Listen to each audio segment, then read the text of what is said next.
World news के sponsor हैं स्वागत, अदरक, लहसुन और मसाले 100% प्योर एंड हाइजीनिक। अस्सलाम वालेकुम, आदाब। मैं हूं खलील फरहाद। शुरू करते हैं वर्ल्ड न्यूज़ हमेशा की तरह हेडलाइंस के साथ। यूरोपीय ममालिक में लाखों की तादाद में लोगों के मारे जाने का WHO की जानिब से अंदेशा। ऐसे में फ्रांस के हेल्थ मिनिस्टर ने भी किया खबरदार। कहा, फ्रांस में अभी कोरोना की 5वीं लहर जैसी सूरत हाल। इसराइल की अमेरिकी कौंसिल खाना यरूशलेम में खोलने को लेकर हट धर्मी बरकरार। फलस्तीनी वजीर आज़म मोहम्मद अश्तिया ने कहा, अपना कौंसिल खाना दोबारा खोलने के लिए अमेरिका को इसराइल की इजाज़त की ज़रूरत नहीं। अब यूनान यानी ग्रीस और तुर्की के दरमियान दोबारा शुरू हुई लफ्जी झड़प। यूनान ने तुर्की को बताया समंदरी डाकुओं की रियासत। बड़ी तादाद में तारकीन वतन को ग्रीस भेजने का लगाया इल्ज़ाम।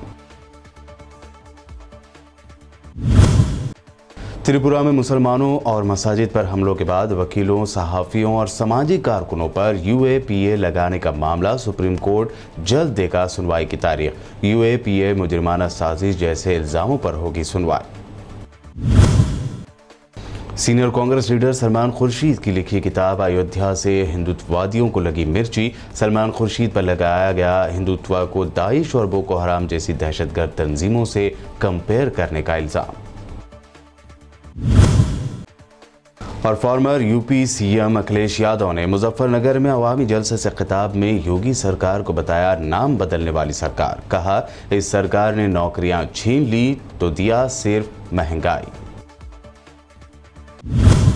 फ्रांस के हेल्थ मिनिस्टर ओलिवर वेरियन ने कहा है कि मुल्क इस वक्त कोरोना वबा की 5वीं लहर जैसी सूरत हाल से दो चार है। मिनिस्टर वेरियन ने बताया कि बहुत से पड़ोसी ममालिक पहले ही कोरोना वबाई मर्ज की 5वीं लहर का सामना कर रहे हैं। ये अक्सर पिछली लहर से ज़्यादा शदीद होता है। उन्होंने कहा कि इस वक्त हमारे मुल्क में कोरोना वायरस के केसेस में इजाफा 5वीं लहर के आगाज़ जैसा है। ताहम उन्होंने ये भी कहा कि बड़े पैमाने पर वैक्सीनेशन और सफाई के इक़दामात से इस लहर से मुकम्मल तौर पर बचा जा सकता है। फ्रांस में अब तक कोरोना वायरस के 73,46,277 केसेस रजिस्टर्ड हो चुके हैं, जबकि 1,19,003 अफराद इस हलाकत ख़ैज़ वबा से जान की बाजी हार चुके हैं।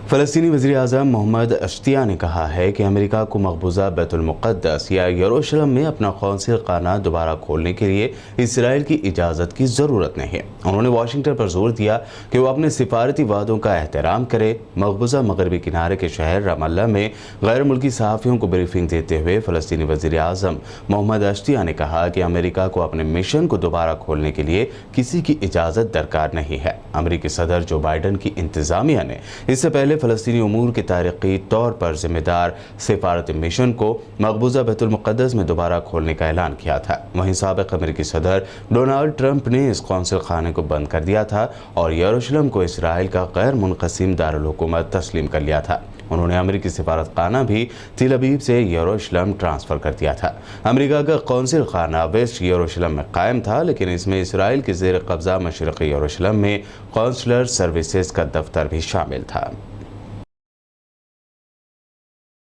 अंदरून फ़लस्तीन के मकबूजा शहर अल नासिर में एक नामालूम यहूदी आबादकार ने 74 साला बुजुर्ग फ़लस्तीनी खातून को गोली मार दी, जिसके नतीजे में वो शदीद ज़ख्मी हो गए। ज़ख्मी होने वाली खातून को इलाज के लिए अस्पताल मुंतकिल किया गया है, जहां उनकी हालत तशवीशनाक बयान की जाती है। इसराइली पुलिस का कहना है कि खातून को उस वक्त गोली मारी गई जब वो अपने घर के बाहर बैठी हुई थी। उन्हें इलाज के लिए रामबाम अस्पताल मुंतकिल किया गया, जहां बुजुर्ग फ़लस्तीनी खातून की हालत खतरे से बाहर अभी नहीं बयान की गई है। इसराइली पुलिस ने यहूदी आबादकारों को बचाने के लिए इस वाक़े को लेन देन का झगड़ा करार देने की नाकाम कोशिश की। ताहम ज़ख्मी खातून के अहल खाना का कहना है कि उनका किसी के साथ लेन देन का कोई झगड़ा नहीं है। खातून को मुसल्लह यहूदी आबादकारों ने गोली मार दी और ख़ुद फरार हो गए। काबिज़ हुक्काम ने दावा किया है कि उसने खातून पर हमले के शुबे में 2 अफराद को गिरफ्तार किया है। यूनान ने तुर्की पर इल्ज़ाम लगाया है कि वो तारकीन वतन को दानिस्ता तौर पर इसके इलाके में धकेल रहा है। इसके सबूत के तौर पर यूनानी हुक्काम ने तुर्क कश्तियों की एक वीडियो जारी की है जिसमें तारकीन वतन से भरी रबर की एक कश्ती को यूनान के समंदरी हदूद में ले जाते हुए देखा जा सकता है। एथेंस अंकारा पर पहले भी ये इल्ज़ाम आयद करता रहा है कि वो इन स्मगलरों के खिलाफ कार्रवाई करने में नाकाम रहा है जो उसके साहिलों से गैर महफूज कश्तियों में तारकीन वतन को बाहर भेजने का काम करते हैं, और इस तरह वो इस हवाले से यूरोपीय यूनियन के साथ सन 2016 के मुआहदे की पासदारी में भी नाकाम रहा है। सन 2016 के मुआहदे के तहत तुर्की को यूनान जैसे यूरोपीय यूनियन के ममालिक की जानिब पनाह गज़ीनों की आमद को कम करना है और उसके बदले में उसे अरबों डॉलर की इमदाद मुहैया की जाना थी। इस दरमियान तुर्की ने अपने long range and multi layered national air defence system Siper का एक और स्टेज का कामयाब टेस्ट किया है। तुर्की ने साइपर ब्लॉक 1 के तजुर्बे में एक नए 70 किलोमीटर से ज़ायद रेंज रखने वाले मिसाइल का टेस्ट फायर किया। याद रहे कि तुर्की अपने layered air and missile defence programme के तहत मुख्तलिफ शॉर्ट, मीडियम और long range air defence system तैयार कर रहा है। इन सिस्टम्स में से 2 पहले ही तुर्क आर्म्ड फोर्स की सर्विसेज में शामिल हो चुके हैं जिनके रेंजर्स 15 और 25 किलोमीटर इनकी रेंज है।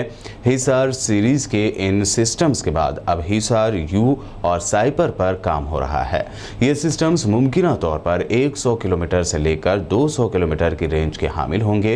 अब तक इत्तलात के मुताबिक साइपर सीरीज़ का 100 किलोमीटर रेंज रखने वाला सिस्टम अगले साल तुर्क आर्म्ड फोर्सेस में शामिल कर दिया जाएगा। याद रहे कि तुर्की अपने मुल्क की साख्ता long range air defence system पर काम करने वाला दूसरा इस्लामी मुल्क है। इससे पहले ईरान एयर डिफेंस सिस्टम बनाने का दावा कर चुका है। यमन की फ़ौज के तर्जुमान का कहना है कि कल रात यमनी जवानों ने सऊदी इत्तेहाद के खिलाफ भरपूर कार्रवाई की। रिपोर्ट के मुताबिक यमनी फ़ौज के तर्जुमान ब्रिगेडियर जनरल याहिया अल सरी ने कहा है कि सऊदी अरब के जुनूब में वाक़े इलाक़े असीर के ज़ोहरान अल जुनूब, मारिब और ताज़ में मिसाइलों से हमला किया गया। सऊदी अरब के इलाक़े असीर पर 3 बैलिस्टिक मिसाइल दागे गए जिसमें बड़े पैमाने पर जानी और माली नुकसान का दावा किया गया, ताहम सऊदी ज़राए ने इसकी तस्दीक नहीं की है। हौसी बागियों ने ताज़ में सऊदी अरब के ट्रेनिंग सेंटर पर 2 बैलिस्टिक मिसाइल दागे और इसी तरह मारिब में भी सऊदी इत्तेहाद के फौजी अड्डे पर भी 2 मिसाइल दागे जाने का दावा करते हुए कहा गया है कि इन हमलों में भी बड़े पैमाने पर जानी और माली नुकसान हुआ। सऊदी वली अहद शहजादा मोहम्मद बिन सलमान ने बरतानवी वज़ीर आज़म बोरिस जॉनसन से बात करते हुए कहा है कि उनका मुल्क तवानाई के आलमी मार्केट की सलामती और इस्तेहकाम के लिए पुरज़्म है। सऊदी प्रेस एजेंसी के मुताबिक शहजादा मोहम्मद बिन सलमान ने बोरिस जॉनसन से टेलीफोन पर बातचीत की और उनसे तवानाई की इंटरनेशनल मार्केट और माहौल के तहफ़्फ़ुज़ से मुताल्लिक़ उमूर पर तबादला ख्याल किया। शहजादा मोहम्मद बिन सलमान ने टेलीफोनिक बातचीत में इस बात पर जोर दिया है कि सऊदी अरब कार्बन गैसों के अखराज में कमी और उनके इंतज़ाम के लिए दस्तियाब महफूज टेक्नोलॉजीज़ को बरोकार लाएगा और उसने उनके ज़रिए तवानाई के आलमी मार्केट्स की सलामती और इस्तेहकाम का पुख्ता अज़्म कर रखा है। अफगानिस्तान में तालिबान ने मुख्तलिफ इलाक़ों से दाइश के दहशतगर्द गिरोह के 600 अनासर को यानी 600 दाइश के दहशतगर्दों को गिरफ्तार कर लिया। अल जज़ीरा टीवी की रिपोर्ट के मुताबिक अफगानिस्तान में तालिबान की अबूरी हुकूमत के इंटेलिजेंस इदारे ने अपनी रिपोर्ट में कहा है कि तालिबान के इख्तिदार में आने से पहले जेलों से दाइशी अनासर का फरार अफगानिस्तान में बदअमनी व दहशतगर्दाना हमलों का बास बना है। अफगानिस्तान में तालिबान के बरसर इख्तिदार आने के बाद उस मुल्क के मुख्तलिफ सूबों मिन जुमला नंगरहार, कन्नड़, खोस्त, काबुल, खंधार और खुंदूस में मुतादिद हमले और दहशतगर्दाना बम धमाके हुए हैं जिनमें सैकड़ों की तादाद में बेगुनाह आम शहरी मारे जा चुके हैं। अफगानिस्तान में तालिबान के बरसर इख्तिदार आने के बाद बेशतर हमलों और धमाकों की जिम्मेदारी भी दहशतगर्द गिरोह दाइश ने कबूल की है। हालांकि अफगानिस्तान में तालिबान की अबूरी हुकूमत ने मुल्क में दाइश दहशतगर्द गिरोह का खात्मा करने का वादा किया था। पाकिस्तान के वज़ीर आज़म इमरान खान ने कहा है कि हमारे मुल्क में जब अखलाकियात तबाह हुई तो उसी के साथ इकनॉमी भी गिरना शुरू हुई, क्योंकि करप्शन अखलाकी ज़वाल का नतीजा है। इस्लामाबाद में सिविल सर्विसेज एकेडमी के इनामात तकसीम करने की एक तकरीब से खिताब करते हुए पाकिस्तानी वज़ीर आज़म इमरान खान ने कहा कि करप्शन अखलाकी तबाही की निशानी है। जिस तरह कैंसर की वजह से एक फोड़ा निकलता है, उसी तरह जब एक कौम में अखलाकियात ख़त्म होती है तो करप्शन निकल आती है। मखलूका को मुखातिब करते हुए उन्होंने कहा कि यह आपकी अभी अभी शुरुआत है, असल इम्तिहान अब होगा। इंसान का इम्तिहान उस वक्त होता है जब उसको आजमाया जाता है, अच्छे वक्त में कोई भी अच्छा होता है। पाकिस्तानी वज़ीर आज़म इमरान खान ने कहा कि नबी अकरम सल्लल्लाहु अलैहि वसल्लम की एक हदीस का मफहूम है कि तुम्हारे से पहले बड़ी कौमें तबाह हुई जहां ताकतवर के लिए एक कानून और कमज़ोर के लिए दूसरा कानून था। इसका मतलब है जो कौम इंसाफ नहीं कर सकती, अगर आप ताकतवर को ऊपर रख रहे हैं तो आप इंसाफ नहीं कर सकते हैं। वर्ल्ड न्यूज़ में आगे देखेंगे नेशनल न्यूज़। फिलहाल रुकते हैं एक छोटे से ब्रेक के लिए।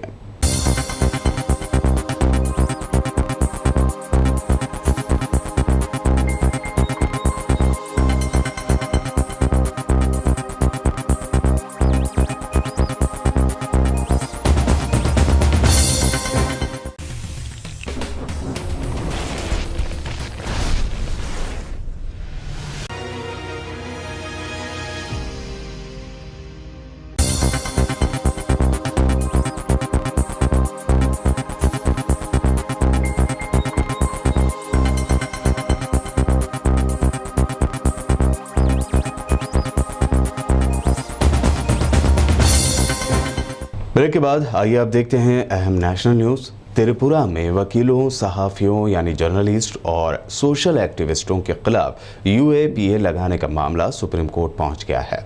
इस मामले पर सुप्रीम कोर्ट जल्द ही सुनवाई करने के लिए तैयार हो गया है। सुप्रीम कोर्ट में दाखिल की गई दरख्वास्त में UAPA की FIR को चैलेंज किया गया है।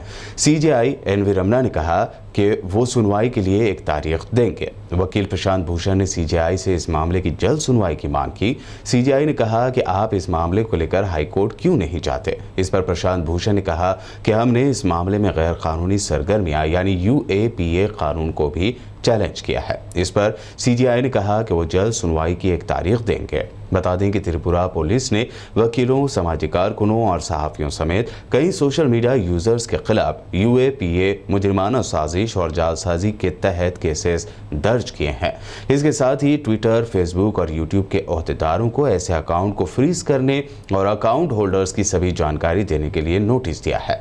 त्रिपुरा में मुसलमानों के खिलाफ हिंदुत्ववादियों के हमले, तोड़फोड़, मसाजिद को शहीद कर देने जैसे वाक़यात की दुनिया भर से मजम्मत की जा रही है। ताहम त्रिपुरा हुकूमत और यहाँ की पुलिस इन वाक़यात से इनकार करते आ रहे हैं।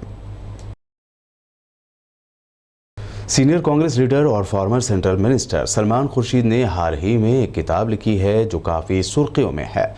इस किताब को लेकर सलमान खुर्शीद पर इल्ज़ाम लगाया गया है कि उन्होंने हिंदुत्व को दहशतगर्द तंजीम ISIS और बोको हराम जैसा बताया है, यानी इन दहशतगर्द तंजीमों से हिंदुत्व को कंपेयर किया है।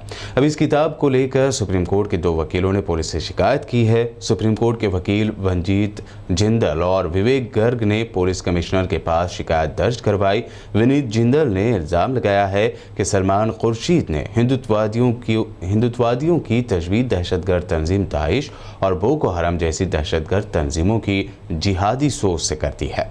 कांग्रेस लीडर सलमान खुर्शीद के खिलाफ दर्ज एक और शिकायत में विवेक गर्ग नाम के दिल्ली के वकील ने दिल्ली पुलिस कमिश्नर से समाजी रवादारी और अमन को बर्बाद करने की कोशिश का इल्जाम लगाते हुए शिकायत दर्ज की है।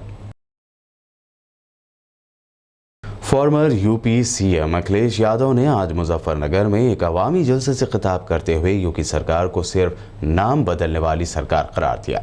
उन्होंने कहा कि योगी सरकार ने नौकरियां छीन ली, तौहीन कर दी और दिया तो वो है सिर्फ महंगाई। ठोको नीति चलाने वालों ने उत्तर प्रदेश की कानून व्यवस्था बर्बाद कर दी।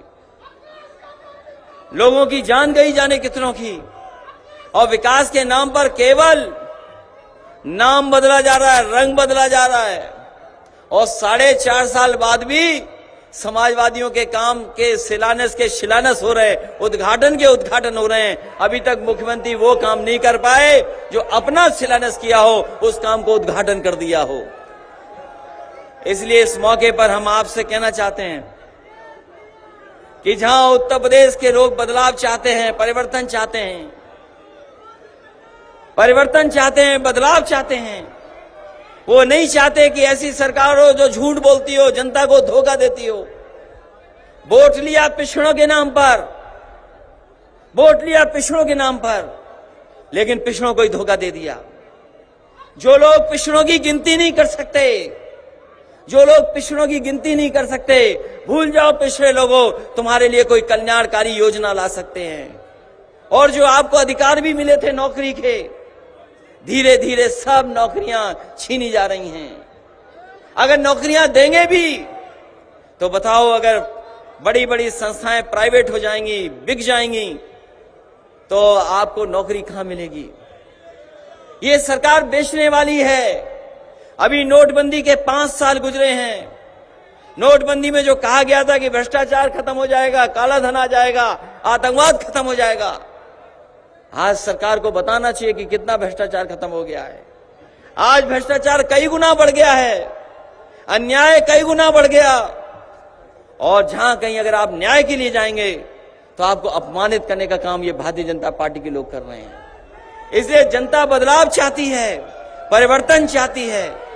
इसलिए इस परिवर्तन के समय पर और बदलाव के समय पर जब हमारे कश्यप समाज के लोग निकल पड़े हैं, तो इनके साथ साथ और हमारे पिछड़ी जाति के लोग भी निकल पड़ेंगे।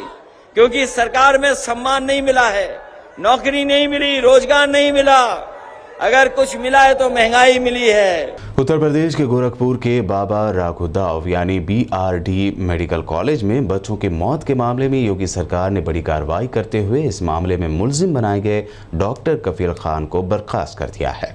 इस मामले में डॉक्टर कफील खान को पहले ही सस्पेंड किया जा चुका था। 4 साल पहले BRD अस्पताल में ऑक्सीजन की कमी से बच्चों की मौत हो गई थी। इस मामले में डॉक्टर कफील खान को सस्पेंड कर दिया गया था। उनके खिलाफ लगे इल्जामों की जांच एक कमेटी कर रही थी और अब डिपार्टमेंट ऑफ मेडिकल एजुकेशन ने बड़ी कार्रवाई करते हुए डॉक्टर कफील खान को बर्खास्त कर दिया है। हालांकि 15 अप्रैल साल 2019 को जांच ओहदेदारों की जानिब से दायर जांच रिपोर्ट में डॉक्टर कफील को बेकसूर पाया गया था और उनके खिलाफ करप्शन या लापरवाही बरतने के कोई सबूत नहीं मिलने की बात कही गई थी। इस रिपोर्ट के बाद माना जा रहा था कि उन्हें जल्द ही ड्यूटी पर बहाल कर दिया जाएगा। ताहम योगी सरकार ने बड़ी कार्रवाई करते हुए डॉक्टर कफील खान को बर्खास्त ही कर दिया है। कांग्रेस जनरल सेक्रेटरी प्रियंका गांधी ने आज फिर ट्वीट करते हुए यूपी की योगी सरकार पर जमकर तनकीदी तीर चलाए। अपने ट्वीट में प्रियंका गांधी ने लिखा कि सेक्रेटरीट हो, सड़क हो या और कोई मुकाम, उत्तर प्रदेश में खवातीन गैर महफूज है। सरकार के वुमेन्स की सिक्योरिटी के दावे की असलियत यही है। यूपी की एक बहन को जिनसी हरासानी की शिकायत पर कार्रवाई ना होने की वजह से अपने साथ हुए वाक़े का वीडियो वायरल करना पड़ा। कितना सब्र और लड़ने की ताकत होगी उसमें। प्रियंका गांधी ने अपने ट्वीट में आगे लिखा कि यूपी की मेरी बहनों, एकजुट होकर अपनी लड़ाई इसी तरह खुद लड़ो। तुम लड़ सकती हो, तुम लड़की हो। देश की एक एक खातून तुम्हारे साथ खड़ी है। यूपी के कासगंज में पुलिस कस्टडी में मुस्लिम नौजवान की मौत का मामला गहराता जा रहा है। मुतवफ़्फ़ी नौजवान अल्ताफ़ के अफराद ख़ानदान के बाद उस पर उत्तर प्रदेश मजलिस इत्तेहादुल मुस्लिमीन की जानिब से आवाज़ उठाई जा रही है। AIMIM ने अपने ऑफिशियल ट्विटर अकाउंट से ट्वीट करते हुए लिखा है कि कासगंज में पुलिस हिरासत में अल्ताफ़ की मौत उत्तर प्रदेश की सिक्योरिटी निज़ाम पर कई सवाल खड़े करती है। AIMIM उत्तर प्रदेश के सदर शौकत अली की हिदायत पर waste Uttar Pradesh youth in charge Farhan Zubairi की क़यादत में मजलिस के एक वफ़द ने मुतवफ़्फ़ी नौजवान अल्ताफ़ के अफराद ख़ानदान से मुलाकात की। मजलिस के वफ़द ने मुतासरा ख़ानदान को भरोसा दिलाया कि इंसाफ मिलने तक मजलिस आपके साथ खड़ी है। इंशाल्लाह हम इंसाफ की लड़ाई लड़ेंगे। इससे पहले सदर मजलिस बैरिस्टर असदुद्दीन ओवैसी ने अल्ताफ़ मामले पर ट्वीट करते हुए #demand justice for Altaf use किया है। अपने ट्वीट में उन्होंने पुलिस वालों की फौरी गिरफ्तारी, अल्ताफ़ की फैमिली को मुआवजे का मुतालबा किया। असदुद्दीन ओवैसी ने आगे लिखा कि यूपी में पुलिस के मजालिम की वबा फैली हुई है। तमिलनाडु में भारी बारिश से आज जुमेरात को भी राहत नहीं मिली है। चेन्नई समेत कई शहरों में लगातार हो रही बारिश से आम जिंदगी दरहम बरहम हो गई है। रियासत में अब तक भारी बारिश से 12 लोगों की जान जा चुकी है। चेन्नई के अलावा चेंगलपेट, तिरुलुर, कांचीपुरम और वेल्लोपुरम में भी भारी बारिश जारी है। जानकारी के मुताबिक चेन्नई और उसके आसपास के इलाकों में अगले चंद घंटे काफ़ी सब्र आजमा होने वाले हैं। दरअसल इस दौरान और तेज़ बारिश होने का अंदेशा है। साथ ही तेज़ रफ्तार से हवाएं चलने की भी पेशकयासी की गई है। वर्ल्ड न्यूज के आखिर में हेडलाइंस पर डालते हैं एक और नजर। यूरोपीय ममालिक में लाखों की तादाद में लोगों के मारे जाने का WHO की जानिब से अंदेशा। ऐसे में फ्रांस के हेल्थ मिनिस्टर ने भी किया खबरदार। कहा, फ्रांस में अभी कोरोना की 5वीं लहर जैसी सूरत हाल। इसराइल की अमेरिकी कौंसिल खाना यरूशलेम में खोलने को लेकर हट धर्मी बरकरार। फलस्तीनी वजीर आज़म मोहम्मद अश्तिया ने कहा, अपना कौंसिल खाना दोबारा खोलने के लिए अमेरिका को इसराइल की इजाज़त की ज़रूरत नहीं। अब यूनान यानी ग्रीस और तुर्की के दरमियान दोबारा शुरू हुई लफ्जी झड़प। यूनान ने तुर्की को बताया समंदरी डाकुओं की रियासत। बड़ी तादाद में तारकीन वतन को ग्रीस भेजने का लगाया इल्जाम।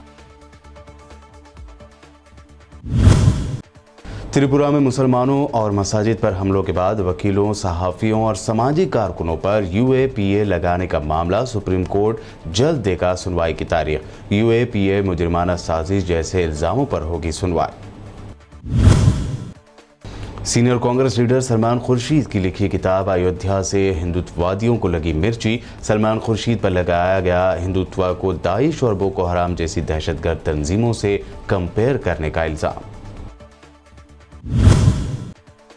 और farmer UP CM Akhilesh Yadav ने मुजफ्फरनगर में अवामी जलसे से खिताब में योगी सरकार को बताया नाम बदलने वाली सरकार। कहा, इस सरकार ने नौकरियां छीन ली तो दिया सिर्फ महंगाई।